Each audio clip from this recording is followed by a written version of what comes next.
အလားတော့အပြုတ်တဘောဆောင်တဲ့စိတ်နေစိတ်ထားကောင်းနေတီဆောင်းနိုင်ဖို့ဆိုဒီဘက်ကအမိုက်တယ်အလားတော့အကုန်လဲထုတ်နိုင်ရမယ်ပြီးရင်တော့ဒီလိုပန်းချံတစ်ခုဖြစ်အောင်တီဆောက်ရမယ်အဲ့တော့ဒီပန်းချံတွေကိုလည်းဘယ်အရာနဲ့တီဆောက်ရမလဲလို့ပြောအရန်ယူရှင်တယ်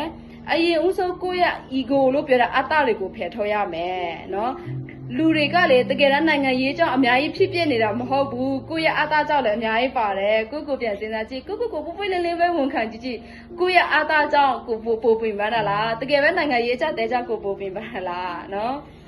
ကိုယ့်ရဲ့ဒေါသကြောင့်နော်ကိုယ့်ရဲ့ဒေါသကြောင့်ကိုပိုပင်ပန်းလားကိုဒီမိခွန်းပြမေးကြည့်ပါနော်အမုန်းတရားတွေကြောင့်လားနော်အမုန်းတရားတွေကြောင့်ငါပိုပင်ပန်းနေလားမနာလိုစိတ်တွေကြောင့်ငါပိုပင်ပန်းနေသလားလောဘကြီးတဲ့စိတ်ကြောင့်ငါပိုပင်ပန်းတယ်လားကြောက်တဲ့စိတ်တွေကြောင့်ငါပိုပင်ပန်းသလားခွဲခြားတတ်တဲ့စိတ်ကြောင့်ငါပိုပင်ပန်းသလားအတကြီးတဲ့စိတ်ကြောင့်ငါပိုပင်ပန်းသလားမကောင်းတဲ့အသွေးတွေခံစားချက်တွေကြောင့်ငါပိုပင်ပန်းရသလားနော်အဲ့တော့သူများတွေကိုရောကိုအမြဲတမ်းဝေဖန်ပိုင်းခြားတတ်တဲ့စိတ်တွေကြောင့်ငါပိုပင်ပန်းရသလားကိုဒီမေခုံမေးကြည့်ပါတကယ်လို့ဒါနိုင်ငံရေးတကယ်ကောင်းသွားရင်ကောဒီအရာတွေရှိနေရင်ကိုမပင်ပန်းရတော့ဘလို့ကိုထင်ပါနော်တကယ်လို့နိုင်ငံရေးတကယ်ကောင်းသွားရင်ဒီအရာတွေရှိနေတဲ့ရင်ကိုတကယ်ပျော်ရမလို့ကိုထင်လားဒီမေခွန်းကိုပြန်ပြီးကြည့်ကိုကဒါတကယ်တမ်းတစ်ခါလေးပြန်စဉ်းစားကြည့်ပါနိုင်ငံရေးကြောင့်စီးပွားရေးကြောင့်ဆိုတဲ့အရာတွေတဲ့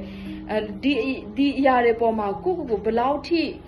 မြုပ်နှံထားတယ်လဲပေါ့နော်ကိုရဲ့စိတ်ကိုဒီအရာတွေနဲ့ကိုဘယ်လောက်ထိတော့ပိတ်ထားတယ်လဲပေါ့နော်အဲ့ဒီအရာတွေကြောင့်လဲကိုပိုပင်ပန်းတာမျိုးဖြစ်ကောင်းဖြစ်နိုင်တယ်ဆိုတဲ့ဟာမျိုးတွေပြန်ကြည့်ဖို့လိုတယ်ပေါ့နော်